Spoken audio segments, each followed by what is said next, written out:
Everything's fine. Okay, good. I'm going to get the Sefaria text up on the screen here. Take me just a second.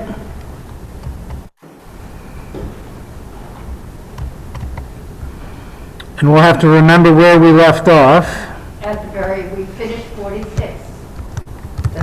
You wanted a clean break. That's where we left. How smart am I? 47a. Sanhedrin 47a.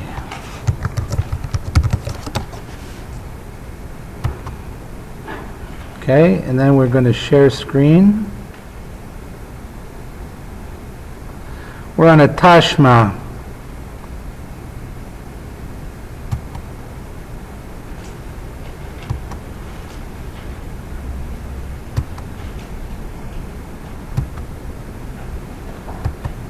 Here we go, folks. All right. We're in business. Okay, so hopefully, Bonnie, you're going to follow along, and you'll tell me if that's matching what's on the screen or not, okay? Because I'm just stuck with the screen. Okay, folks, we're dealing with the execution and burial of bad people, and there's been a variety of debate and conversation on the topic.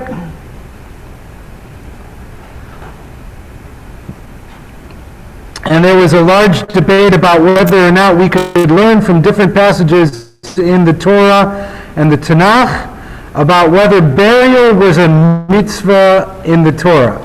Are you commanded to bury? We know that people are buried in the Torah. Good people are buried in the Torah, like God buries Moses. And bad people are buried in the Torah. When we are commanded, these people, will be cursed and executed and buried, or sometimes the Torah goes to the extent of saying they should be cursed and executed and they were so bad they won't be buried. And people were trying to figure out whether that means that there's a mitzvah to bury or just some kind of a minhag, a custom or a practice to bury. And so we're on 47a, Tashma. Okay, Tashma. The Gemara says, "Come and hear. A proof from what was taught in regard to the verse, 'In his eyes a vile person is despised, but he honors them that fear the Lord.'" And this is referring to Hezekiah, the king of Judea, who dragged the bones of his father Achaz on a bier made of ropes, and he did not bury Achaz in a manner befitting a king in order to disgrace him for his sinful conduct. If the eulogy and other funeral rites are meant to honor the living, what is the reason that he acted this way in a manner that brought disgrace upon himself and all the Jewish people?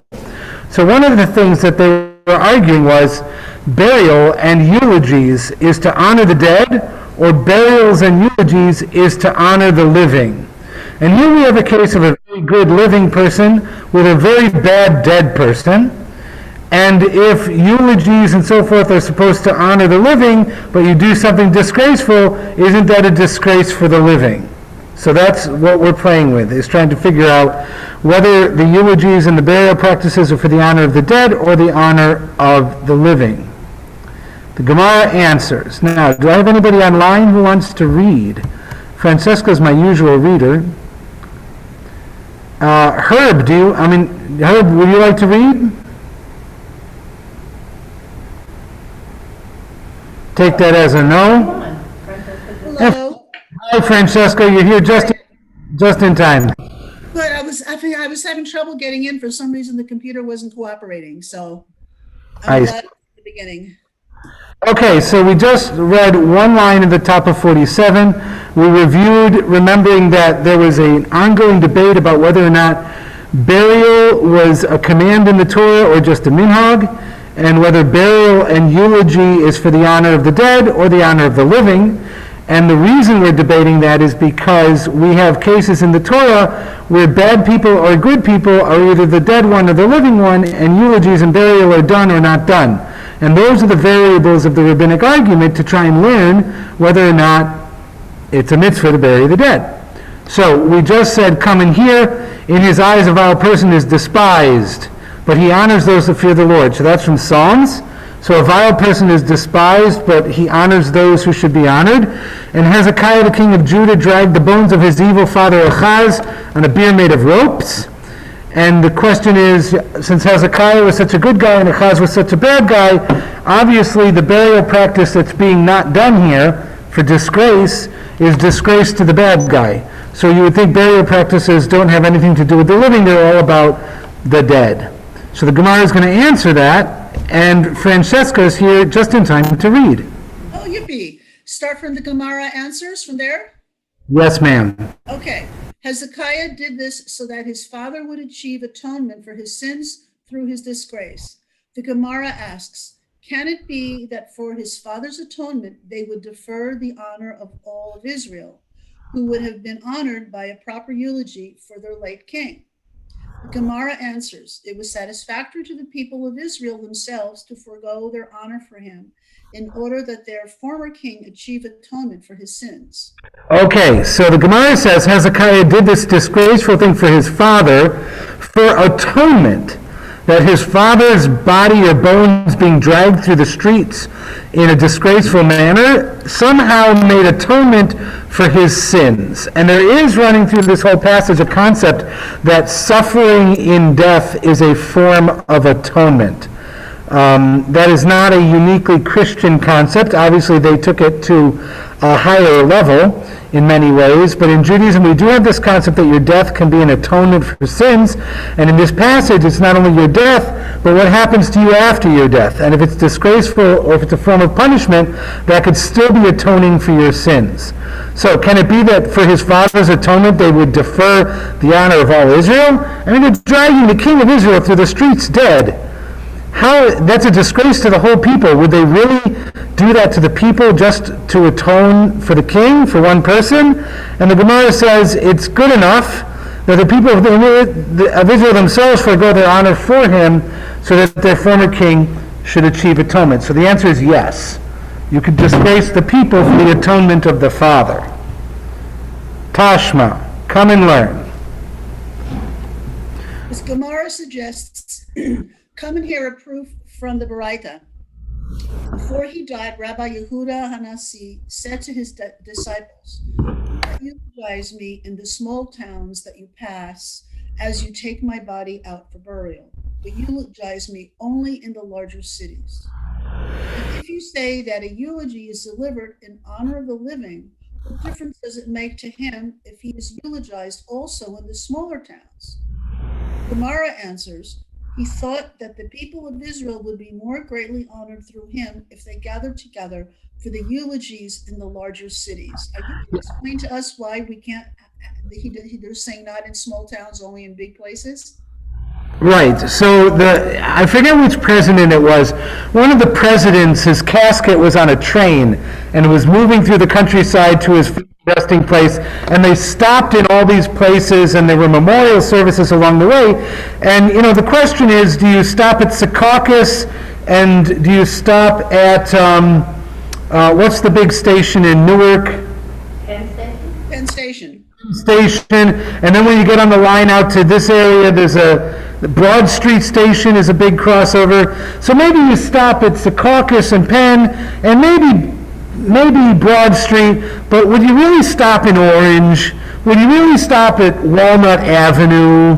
Would you? All these little stops, does it start to be not longer kavodnik, or they're not worth it? This is the argument with the presidential rallies that they're holding.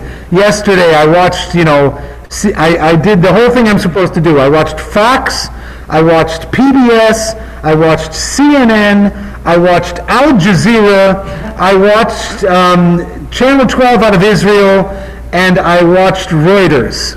Okay? I watched all of them covering the American election. Okay? And Fox was the only one that was worried about what the rally looked like, right? So Fox spent a lot of time showing thousands of people dressed in red, waving flags, packed together outdoors, cheering their guy, and you have these intense, well-attended big rallies for President Trump, right? So obviously that's a big part of the narrative of the current election. Does that show, because what we learned in 2016 was the fact of those rallies in Pennsylvania and Minnesota and Wisconsin, they mattered. They actually were indicating something that the polls were not picking up. And so that's one side, is do you have this, can you learn honor and glory and dignity and power and all these things by the size of the rally, right? And then you show, Joe Biden, and he's standing alone in the front of a parking lot with a bunch of cars, and and it looks like a very different experience. I'm not saying one's better or worse. I'm saying Fox News thought one was definitely better and one was worse. I think we know why. I think the rabbis are tapped into the same concept here, that when you take the casket from town to town, if you're eulogizing the great rabbi in front of 3 farmers, 2 of whom aren't paying attention, it's not much of an honor, right? It's not kavodnik. So Rabbi Yehuda Nasi says to his disciples, when you take me from wherever to wherever, probably Yavna to Beit Sharim, just stop in the big towns and eulogize me. Don't stop in the small towns and eulogize me. And the Gemara says he thought the people of Israel would be... So the point of that is, before what the Gemara says, the point of that is that it is for the honor of the dead person that we are doing the eulogies, right? That it wouldn't be much of an honor if he was being paraded with his casket in front of 3 people. But the Gemara answers that and says, no, he thought the people of Israel, the living, would be more greatly honored if they gathered to give these eulogies in the larger cities. So in other words, again, the Gemara is still playing with the concept of, is the burial practice for the honor of the dead or for the honor of the living? Right? When you have a funeral for a family member, is it for the person who died or is it for you? I think it's for the living. Dead don't know what's Yeah, happening anymore. Gemara, you don't get to say both. You have to pick one. For you. That's So that's for the living. For the living. that's living. Stuart, what do you think? Like the 50-50. Herb? Still not answering. And Morris, what do you think? I think it's for the dead. I think it's for the dead. And Bonnie? Living. Living. So Morris, you and I are alone saying that it's for the dead. I do think it's for the dead. I do wish to honor the living as much as possible, but ultimately my focus is on the person who has died. So for example, I had cases during COVID where there was somebody who needed to come from out of town for the funeral. And the truth of the matter is there were quarantine rules in place. There still are. So if the person comes from a quarantine state and they come into New Jersey for weeks, they're not allowed to attend the funeral anyways.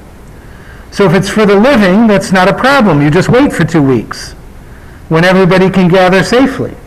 But if it's for the dead, it's disgraceful to wait 2 weeks.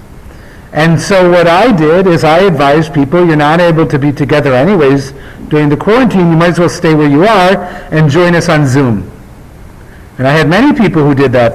For their own parents' funeral, they were on a Zoom from California or wherever. And it was a totally, but it's because we needed to honor the dead with a quick burial, and the living could be on Zoom. Now, you might argue the only reason we did that is because we had the Zoom option.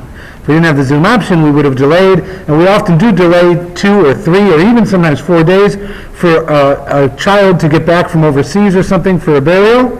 It's possible. What do you think? Did I sway anybody? No. Makes sense. No, but there's also the health reasons of burying the dead quickly. You think that they're going to get more dead? No, Spread of disease. I think if you read in the Bible, there's a lot of concern about contamination and things like that. Yes. But nowadays they embalm because, for example, my dad had to come up from Florida. In order to fly, you have to take certain precautions with the body. So they are taking those precautions nowadays.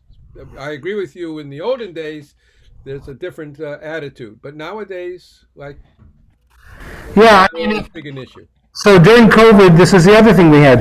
We had funerals delayed by as much as a week or more, bringing the body from Florida because, of all the COVID things. They were having COVID associated with the dead body. If the dead body died of COVID, there's still live virus in the body for a couple of days. So the people interacting with the body couldn't interact with the body. Right? And then you have to go through the whole problem of shipping and driving and everything else. And then the funeral homes up here were swamped with business, and they had 4, 5, 6, 7-day delays just because of the amount of work they were doing. So, you would say if it's for the comfort of the dead, they should just get buried in Florida and be done with it. But we went through all that trouble to bring them up here. Well, maybe it's the comfort of the dead to bring them up here so we can lay them to rest next to their spouse or in the family plot. Like, these are the arguments that we have. So it's not clear.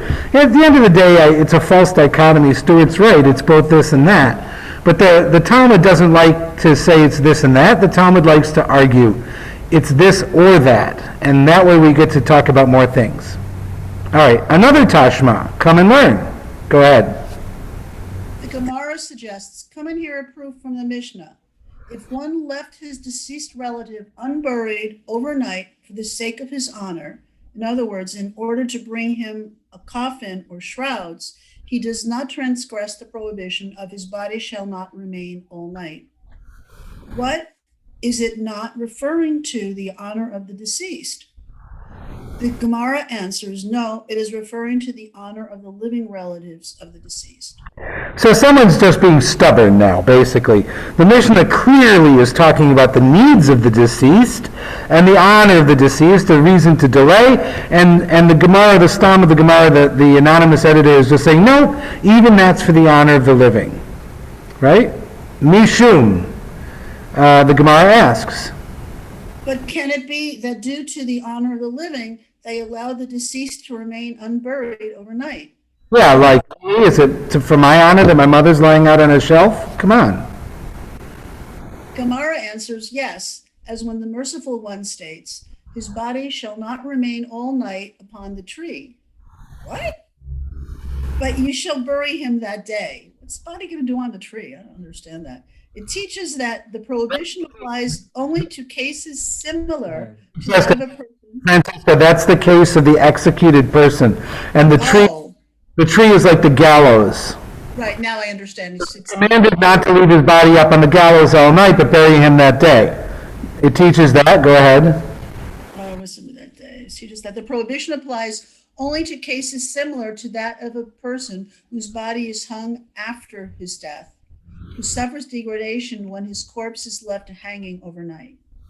But here, since the deceased does not suffer degradation when the funeral is delayed, as the delay is in order that the burial will be performed with greater dignity, there is no violation of the prohibition, and he may be left unburied overnight. You gotta love the logic. So the logic is totally counterintuitive. The Torah case is, you've got a mass murderer who you have executed for his crimes and hung his body on a pole for all to see in a form of degradation and final punishment. And that guy, mipnei kavod hamet, for the honor or the glory of the image of God that's in him, even as a criminal, you have to bring him down and bury him. You cannot leave him overnight unburied. That guy you have to bury. But grandma you can leave on a shelf if you're ordering a really nice coffin. Right? So you can leave your beloved unburied, but the crook has to be buried out of respect. Right? And the argument that's driving that is, well, the crook would have been left unburied out of disrespect. Your beloved is being unburied out of respect. It's greater honor and glory that they will get by leaving them unburied for the day, and therefore you're not violating the prohibition of disrespect. Right? Notice the fact that they're still going on a couple of pages later should tell you that they don't have a clear line in the Torah that says burial is a mitzvah. The fact that they have to do all of this logical wrangling tells you it's really not a clear case. Go ahead. The Gemara suggests, come and hear a proof from the Baraita. So we tried the Torah, we tried the prophets, we tried the Mishnah. Now we'll try a piece of Gemara that didn't make it into the Gemara. Go ahead. If one left his deceased relative unburied overnight for the sake of his honor, for example, in order to assemble the people from the neighboring towns for the funeral, or to bring him professional lamenters, or to bring him a coffin or shrouds, he does not transgress the prohibition of his body shall not remain all night, as anyone who acts in such a manner does so only for the sake of honoring the dead. This indicates that Go ahead. Yep. This indicates that the eulogy and other funeral rites are performed to honor the deceased. The Gemara rejects this argument. This is what the Baraita is saying. Anyone who acts in such a manner for the sake of honoring the living does not transgress the prohibition, as there is no degradation of the dead. Okay, so all the things you can do to make a funeral super nice, right? My favorite here is the Konanot, the professional lamenters. Okay? That is, first of all, it's a plural female, the Konanot. So I don't know if you've ever been to an African funeral or some Muslim or Asian funerals where they have a group of people doing what we call shrying in Yiddish, who are lamenting, who are crying. It's not the mother or the wife or the husband or the son who's crying because they're crying. It's an actual group of people who are like a wailing chorus of people accompanying the coffin in the procession or the ritual, crying and crying and crying to show the sorrow and the pain of the loss of this person. These are people who are paid to do this, right? It's not the family. They're professional lamenters, right? So really interesting thing because it adds this whole layer of a tone of sorrow, racking sorrow to a funeral service. And it can be very poignant or you can be very cynical looking at it. The Talmud was aware of this custom. And what's interesting is there are Mekonanot, females in this case, not Mekonanim. So this concept that you can't hear a female voice is slightly challenged here, but go ahead. I read that whole paragraph. The Mishnah teaches that they would not bury the executed transgressor in his ancestral burial plot, but rather in one of those two special graveyards set aside for those executed. Hang on, time out. You skipped a paragraph. Laura. Come in here and prove Rabbi Natan. That one got skipped. We just read that paragraph. The next one. Gemara suggests, that's where we're up to. Gemara suggests, come and hear a proof from a Baraita. Rabbi Natan says, it is a good sign for the deceased when he is punished after his death and does not receive an honorable burial or eulogy, as his lack of honor brings him atonement for his sins. For example, if the deceased was not eulogized, or if he was not buried, or if a wild animal dragged his corpse, or if rain fell on his bier, this is a good sign for the deceased. Absolutely. Reverse logic. It is a good sign for the deceased when punished after death. So I was first introduced to this by a community member. I had never studied this particular passage at that point. At a funeral a long time ago, it was a miserable funeral. It was horizontal freezing rain, walking through the mud and having to shovel heavy mud with crusts of ice in the shoveling of the grave. It was miserable, horrible. There was no umbrella or raincoat or boots that was going to protect you or keep you dry or warm. And the son of the deceased came over to me and said, "This is a good sign, right?" And he was serious, and I had never been exposed to this idea before, but the idea is the miserable weather at the funeral is providing an opportunity for atonement and forgiveness, and indicates that heaven is giving the deceased what he needs to get into the world to come. See? There's a silver lining. So, Rabbi Nathan said it's a good sign for the deceased if he's punished after death and does not receive honorable burial or eulogy, right? So, if he's not eulogized, he's not buried, the hyenas come and start ripping apart his body and running off with the bones. It pours rain or ice on the funeral procession. It's all good. Learn from the Baraita that a eulogy is delivered for the honor of the dead, so that when he is deprived of this honor, he achieves atonement for his sins. And the Gemara says, learn from the Baraita that it is so. So we do eulogies for people who don't need forgiveness, so that if the eulogy is somehow not delivered, the person will get forgiveness. Therefore, everything we do is for the honor of the dead. In this case. Well, according to this point of view.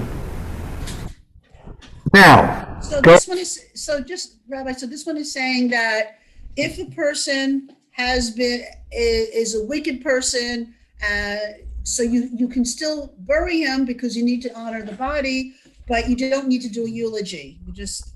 Correct. You can still not afford them any honor in their burial and their death, and by doing so, you might actually be doing them a favor. Plus the part that they're not supposed to be buried in an honorable way in the plot, I guess, that had been arranged of honor, but they're going to get put with the other lousy no-goodniks? Right. Okay. So, Sure I got it straight. for example, let's say a husband predeceases a wife, and the wife turns into a horrible person, lies, cheats, steals, kills, you name it. We should not bury her in the plot next to her righteous husband. That's what's being said here. Because that would dishonor his memory. Correct. Okay, that makes sense. There's a whole thing in Judaism about not burying a Rasha next to a tzaddik. You don't bury a bad person next to a good person. All right, that gets into a lot of family troubles, though, if you're actually trying to... What is it ever? Because then it could also be a matter of opinion. It's always a matter of opinion. That's true. All right, here we go. The Mishnah teaches that they would not bury the executed transgressor in his ancestral burial plot, but rather in one of two special graveyards set aside for those executed by the court. Gemara explains, and why is all this necessary? It is necessary because a wicked man is not buried next to a righteous man. As Rabbi Bar Hanina says, from where is it derived that a wicked man is not buried next to a righteous man? As it is stated, and it came to pass that they were burying a man, that behold, they spied a raiding party, and they cast the man into the tomb of Elisha. And as the man came there, he touched the bones of Elisha, and he revived and stood up on his feet. Okay, so this is one of my most favorite stories in the Tanakh. It's actually there, and I can't do anything about that. So they're burying a man, they spy a raiding party, they cast the man into the tomb of Elisha, and the man touches the bones of Elisha, immediately has Tchiat HaMeitim, resurrection of the dead, stands up and runs around. So in one sense, you would think in its simple sense that the man has been righteously resurrected by contact with the holy prophet's bones, right? And you might think, therefore, he was forgiven, or there's something good about all this. The Gemara is interpreting this as Elisha's bones rejected him out of the ground, right? Not that he did anything good for him. He spurned him. He cast him out of the grave. And the way you cast somebody out of the grave is by making him live again. So the Gemara is kind of turning this on its head. When we read this, we think that this bad guy had something really good happen to him. The Gemara is saying, no, Elisha couldn't stand having him buried in the grave next to him, and so he got rid of him. So this is a sign of how bad the guy was, and that you can't bury bad people next to good people. What if they put him in the tomb in the first place? I mean, The raiding party was coming, they were in danger, they threw him in. Why they were digging up the bones of Elisha, I don't know. that's fun. But I don't like this story. I wish it weren't there. There's a few of them. There's the Witch of Endor. I don't like that one. There's a few, especially in Kings, where I don't particularly like them. But what can I do? Amar Papa. Rav Papa said to Rav Aha bar Hanina, "What proof is there from here? Perhaps the man was resurrected in order to fulfill Elisha's request of Elijah. I pray you, let a double portion of your spirit be upon me. As now Elisha resurrected two people, the son of the Shunammite woman and this man, as opposed to Elijah, who had resurrected only one person." Rav Ahab bar Hanina said to Rav Papa, "If so, there is a difficulty. Is this a reasonable explanation in light of what is taught in a Baraita? The words, 'and stood up on his feet,' indicate that he arose, but he did not go to his home. The man did not, in fact, live again, but for a moment, indicating that he was resurrected, not in order to fulfill Elisha's request for a double portion of Elijah's spirit, but in order to prevent the disgrace of having a wicked man buried next to Elisha." Okay, so remember, in the last paragraph, what we learned from the story was that Elisha the righteous expelled the bad guy out of the grave, okay, to show that you cannot bury a bad guy next to a righteous guy.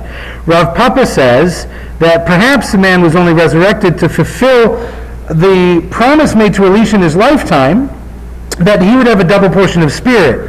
And double portion of spirit means resurrecting two people, and in the story of the books of Kings, he only resurrected one person, so this would be the second person.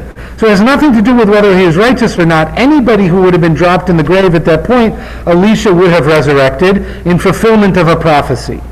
But Achabar Hanina says, no, that makes no sense, because it doesn't say he was really resurrected to life again, it just says he stood up. So it's like he stood up, and then he probably crumpled back down to the ground. And so he was only expelled, but he wasn't really resurrected. Okay, let's go on.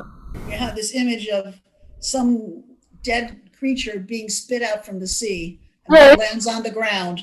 It's the zombie apocalypse, but just for a moment. All right, Ella. Gemara, go ahead. No, it's all you. Okay. The Gemara asks, "But if so, with regard to the verse, I pray you, let a double portion of your spirit be upon me. Where do you find that Elisha resurrected a second person?" Ah, that's a good idea. So you need to have a second person resurrected if it's not this guy, so who is it?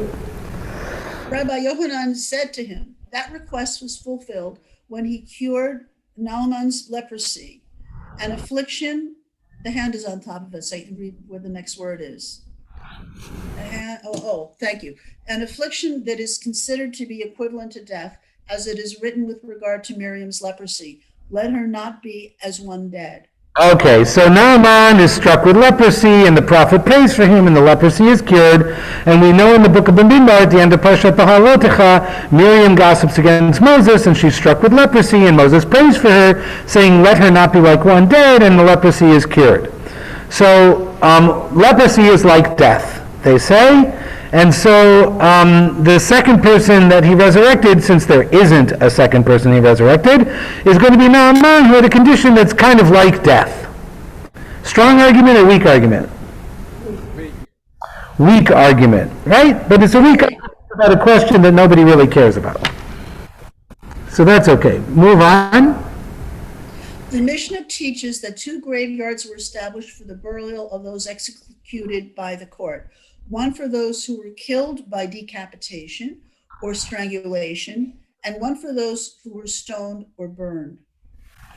Gemara explains, just as a wicked man is not buried next to a righteous man, so too an extremely wicked man, in other words, one who committed a grave offense, is not buried next to a less wicked man. Yes, high crimes or misdemeanors. Yeah, Yes, so there's a pecking order even with dead people, I guess. correct. Evil people. You've got people who are like, really, really, really bad people who are executed, and then you've got people who are only really bad people who are executed. And out of, I don't know, respect for the only really bad people, you don't bury them next to the really, really bad people. Yeah, that's sort of like when I was working in the prison system. Rolway prison was considered college and Trenton was considered grad school. Right. What's the order of worse ways of killing people? Which is the more egregious? Decapitation and strangulation are the worst, and stoning and burning are the more common. Okay. So Which is the worst crime you can commit? What's the ultimate bad crime? that's a good one. We're going to get to that in the next chapter, and I haven't studied it in 20 years. Oh, well. You have a week to prepare. If so, let them establish 4 different graveyards. Sure, where you have one for decapitation, one for strangulation, one for stoning, one for burning. Yes, Mayor. It is learned as a tradition that there are 2 graveyards for those executed by the court and no more. And the answer is, look, we're not inventing the wheel here. We have a tradition they had 2 graveyards. Stop it. That's enough already. Right. Now, Ula says that Rabbi Yohanan says, if one unwittingly ate forbidden fat and separated an offering for the sin, and he then became an apostate and subsequently retracted his apostasy, despite his retraction, since the offering was rejected from being sacrificed while he was an apostate, it shall remain rejected. okay, this is really convoluted. So, Thank you. so you're not allowed to eat the forbidden fat separated from an offering, right? And if you offer something legitimately, but then you become a heretic, the stuff that you offered legitimately also becomes forbidden. If you then subsequently reject your heresy and do teshuvah, the stuff that had become invalidated, even though you did it when you were valid, right? But then you became invalid, so it became invalid, and then you became valid again, it does not return with you.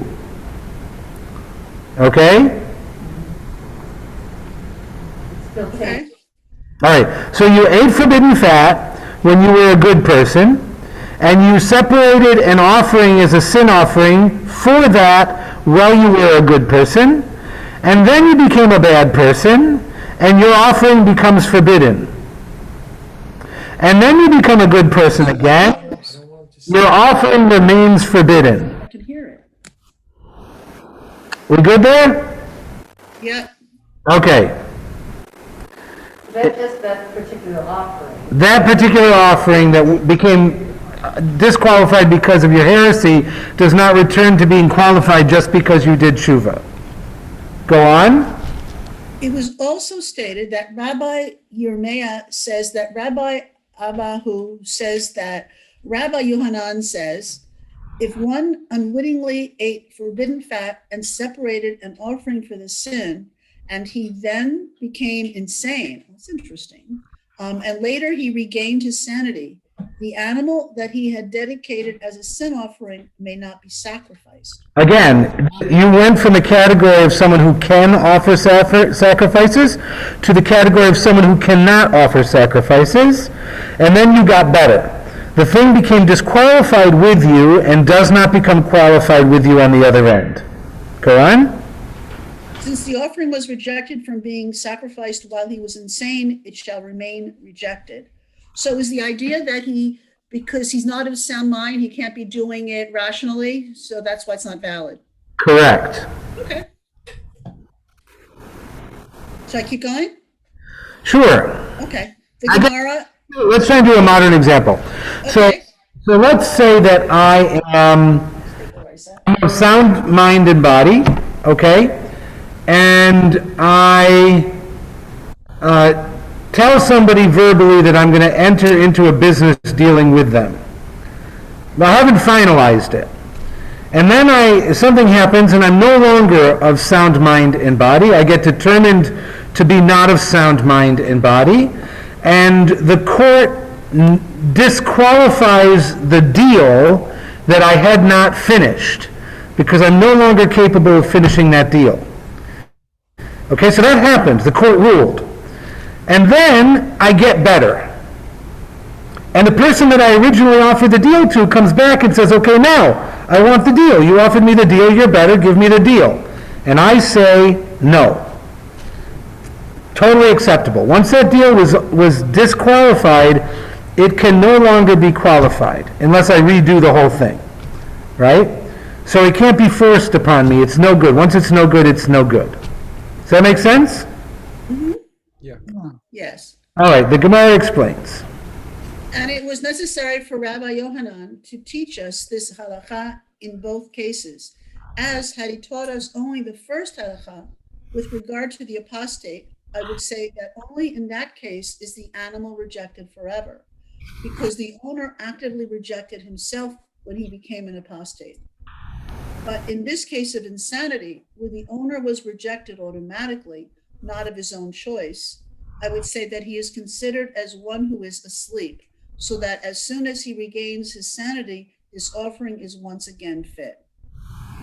Okay, so the Gemara now wants to draw a line between the two cases. In the case of a sinner, the sacrifice really becomes the sacrifice of a heretic, which means that the religious category of that sacrifice itself, that animal, is something that is forever forbidden to any Jew to ever benefit from. You are not allowed to benefit from idolatry, period. Even if it was your own idolatry and you have now done tshuva.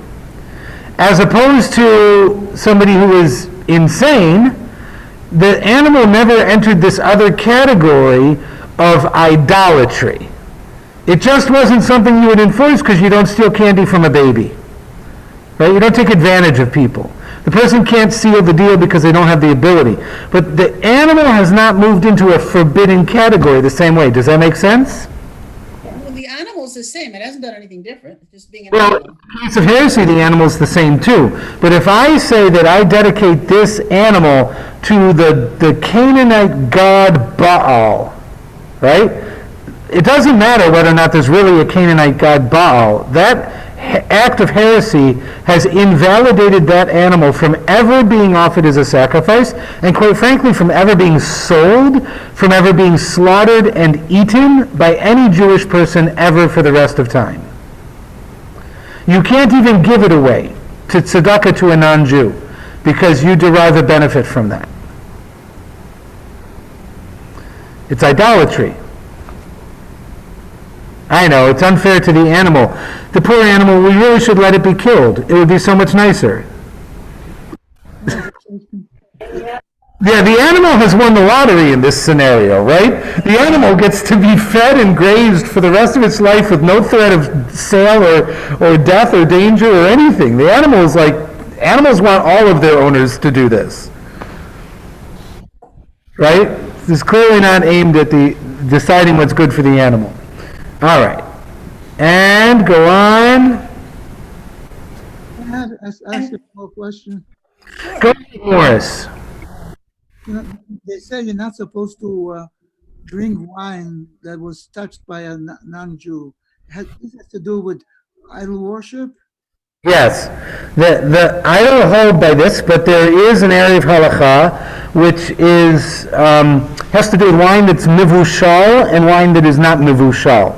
Wine where the juice and everything was boiled to kill off wild fermentation prior to your deliberately fermenting it into wine. The idea is that wine that ferments naturally is fit for idol worship, but wine whose yeast has been boiled off is not fit for idol worship. That's just because that's how they saw it. Rashi happened to be a vintner. He wrote many pages on this to consolidate the fact that Jews should only drink and buy and make Jewish-owned and operated wine. But, you have the world of wine out there. So that rule, for those who follow that rule, I don't think that the non-Jew in the restaurant is offering the bottle in the back to a pagan god. I think the odds of that happening are zero, which is why I don't hold by these rules today. But if I was in a land where there's a lot of idolatry, I guess that rule would still apply. Nevertheless, that rule is that the bottle, once opened in the hand of an idolater, might very easily have been used in some way in a blessing or a ritual or an offering to their non-Jewish god. And therefore that bottle is suspect, and you can't benefit from it whatsoever. So you'll see in kosher catering houses and kosher restaurants, only a Jewish person is allowed to uncork the bottle, and then only the Jewish person is allowed to pour the bottle from that point on. So you'll see that in large kosher catering and so forth. When you're trying to get a contract with a caterer, they'll have a series of checks. What do you want to pay for? Do you want to pay for this? Do you want to pay for this? One of the things is, do you want the wine to be mivushal? Because if it's mivushal, flash boiled, then anybody is allowed to open and serve it. But if it's not mivushal, which is usually the nicest wine, then you have to pay the extra expense of only a Jewish person opening and serving it. And that's all because of fear of idolatry. Okay? Good question. All right. Go ahead. And had he taught us the halakha that only in this second case of insanity, I would say that only in that case is the animal rejected forever, because it was not in the owner's power to regain his sanity, as one who is insane cannot cure himself. I disagree with that, but that's another topic. With regard to I'm a psychologist. What do you want? Who has the power to retract his apostasy? I would say that his animal is not permanently rejected. It was therefore necessary to teach us the halakha in both cases. Okay, so this is one of those classic things where you have two cases and you need both cases, because if you only had one case, you would learn one thing and not the other. If you had the other case, you would learn the other and not the one, and therefore you need both cases. And this is a tzricha. Remember, we learned this is tzricha, and there you see the word up there that says tzricha. Okay? All right. Amar Rav Yosef said, we too learn a similar halakha in a baraita. If consecrated items were found in an idolatrous city, they are not destroyed together with the rest of the property of the city. Animals that had been consecrated to be offered on the altar must be left to die, and property that had been consecrated for temple maintenance may be redeemed and is then desacralized. And we discussed... No, I'm sorry. So you're in an idolatrous city where you're supposed to destroy everything. But you find things that seem to be properly dedicated to the proper temple in Jerusalem. Do you have to destroy those things too or not? So animals that had been consecrated to be on the altar by idolaters must be left to die, but the property that had been consecrated for temple maintenance may be redeemed and is then desacralized. So you can sell it for money and then use the money for normal purposes. Go on. As we discussed it, why must the animals that had been consecrated for the altar be left to die? Once the idolaters are killed, they achieve atonement, and therefore it should be possible to sacrifice their offerings to the Most High. Is it not the case that the animals must be left to die because we say, since they were rejected when their owners engaged in idol worship, they remain rejected even after their owners achieve atonement for their sins with their death? Okay, so you may have been wondering why the Gemara all of a sudden was talking about this. Because it seems like a whole new topic. It doesn't seem related to what we were doing before at all. But here's where it comes back in. If the animal that was rejected as a sacrifice because the owner had become a heretic is no good forever and ever and ever, that's one thing. But if it can come back when the owner has done tshuva, that's another thing. It has a practical outcome that's different. We can now use the animal. Now we're going to go back to the concept of the sinner who has died has now gone through some kind of degradation in burial and has an atonement for his sin in death. If he was an idolatrous sinner who has an atonement for his sin in death, is the animal that he consecrated while he was an idolater now permitted since he has had atonement? Right? You see the question? That's how we've gotten back to the other topic. This whole thing was just a lead-in to try and connect this to that earlier topic at this moment. But the problem I have here is the dead person did nothing for atonement. I mean, he's dead, and then other people are doing things, and he then gains the. It's. I'm sorry. This one is the most illogical one we've ever studied. Well, it's all of this stuff. I mean, Hezekiah dragging his father Achaz around the streets is gaining atonement for Achaz at one point. It's no different, right? If you have a parent who dies a sinner, can you do anything to make it better? I don't believe so, but I don't you say think so. Kaddish anyways, I think, to raise their spirit. The theory of Kaddish, that Kaddish brings atonement to the unrepentant sinner in death.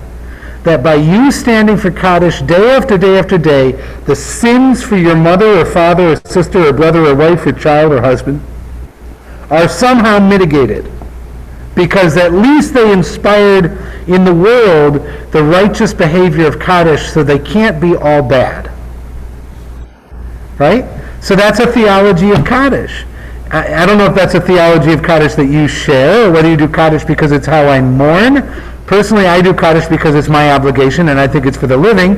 But there's a whole side of this that I have to say in the Talmud and elsewhere, where Kaddish is really for the benefit of the dead. What do you think about that, Ron? I feel Kaddish is for the person who is saying Kaddish. And to me, it's a means by which to connect with your loved one that has passed. And I don't think of it as much as which I think is more of a Hasidic tradition of raising spirit. I don't feel that's a conservative movement feeling. It's more, as I said, a Hasidic concept.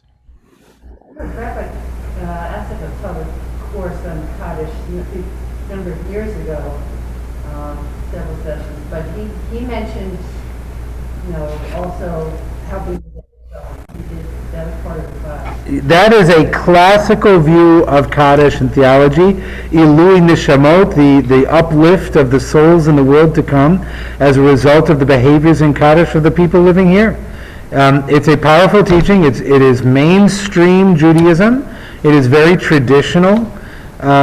People who are center-left and progressive in Judaism usually have weaker theologies of the afterlife in general and of sin and forgiveness in general, because if you're really haunted by sin, you're probably going to be more observant, right? It's somebody who thinks sin doesn't really have punishment who's going to choose to eat pork.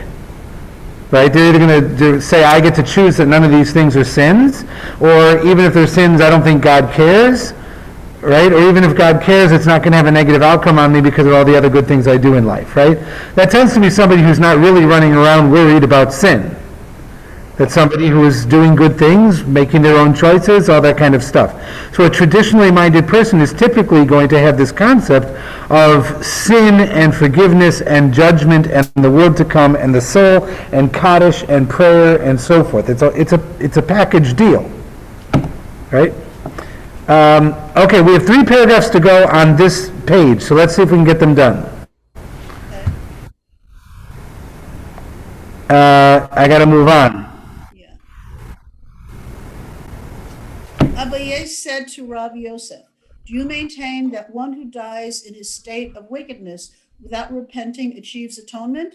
It's Ron's question. Abaye. Hey. Okay, pay attention, Ron. This is for you. Okay, thank you. You're welcome.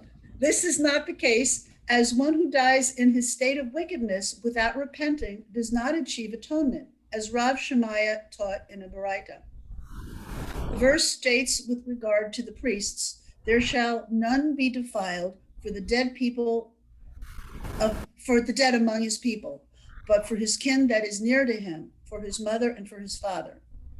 One might have thought that even if his father had become an apostate and separated himself from the ways of the community, his son the priest shall become ritually impure in order to bury him. Therefore, the verse states among his people, which teaches that a priest may become ritually impure only for one who performs the actions of his people. that is, one who conducts himself as a Jew. This indicates that one who dies in his wickedness without repenting does not achieve atonement.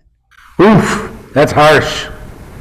Do you So feel does this mean that the priest would become ritually impure forever, or just temporarily, and then they have to do? temporarily? It takes 30 days or whatever to get out of the tuma, the impurity of it being in touch with the dead body, and a priest becomes not able to do the sacrifices of the system because he's impure. So it's a big deal. The priest normally does not go into a cemetery, does not do Chaver Kadisha work and all that, except for their immediate family members, right, for whom they do. And the question is, if your immediate family member is an apostate at the time of death, does the priest still defile himself on their behalf? And the answer is no, because the verse says among his people, and by being an apostate, even your dad or your mom was not among his people, and therefore does not fit in the verse of people you can defile yourself for.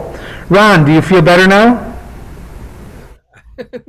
I'm still trying to work it out here. I'm not fully following this whole. So the concept here is, does a person who dies in a state of sin, Can he be redeemed? or can they gain atonement in their death? And Rav Shemaiah says that they can't, because the priest is not allowed to defile himself for a wicked parent in death. So the parent must not have gained atonement because they're still a wicked parent, because the priest cannot defile himself on their behalf. So there's no atonement there. So if they die a sinner, they're stuck, it's their fault, they should have lived a better life. Right? Do you feel better? Yeah, but what I'm feeling, there's a whole separate rules, as you were stating, that Kohanim have that Yisrael doesn't have as far as death. So, they're making a special case because Kohanim are not allowed to go onto grave sites. Right. You could say it's a different case, but if I were you, I wouldn't do that, because they're supporting what you said to begin with. So, all right, Francesca, here we go. Rava said to Abaya, are you comparing one who was killed in his state of wickedness to one who died in his state of wickedness? An unrepentant sinner who died in his state of wickedness does not achieve atonement, since he died a natural death, and there was nothing to bring about his atonement. But a transgressor who was killed in his state of wickedness achieves atonement, even without repentance, since he did not die a natural death, but rather he was executed. Okay. So this is the theology of execution. They believe that execution brings with it atonement, right? That you actually become forgiven of the sin by being executed for it. By being convicted of the sin and punished, you're forgiven of the sin, and you can gain the world to come. As opposed to the unrepentant sinner who lives a life of luxury in the Riviera for all their days and dies amidst their ill-begotten spoils, that person gets nothing in the world to come. They never had the opportunity for atonement. I guess unless they died on the patio and their body was left out overnight and the dogs came and started ripping it apart, and then they're okay. That would be perfect. Okay. Moving on. Know that this is so. Whoops. As it is written, a song to Asaph. O God, nations are come into your inheritance. They have defiled your holy temple. They have laid Jerusalem in heaps. The dead bodies of your servants they have given to be food to the birds of the sky, the flesh of your pious ones to the beasts of the earth. It's pretty gruesome. What is the meaning of your servants, and what is the meaning of your pious ones? Is it not so that the term your pious ones is referring to literally your pious ones, those who had always feared God, whereas your servants is referring to those who had initially been liable to receive punishment for their sins, but once they were killed, they are called your servants? This indicates that a transgressor who was executed achieves atonement even without repentance. Okay, so they've got this line out of Psalms where they said the dead bodies of your servants have been given as food to the birds of the sky and the flesh of your pious ones to the beasts of the earth. And they say the pious ones are the pious ones who died during the sacking of Jerusalem, and the servants are the evil ones who were killed during the sacking of Jerusalem. And because they died an unnatural death at the will of God, they gained atonements and became your servants. Is that a strong proof? It's a midrash on Psalms. We don't learn halacha from Psalms, and we tend not to learn halacha from midrash. So again, we're a couple of pages later, and nobody has come up with a good command that burial is commanded. But everything that we've been learning seems to say very clearly, burial is important, it's necessary, and it may even be helpful to the person.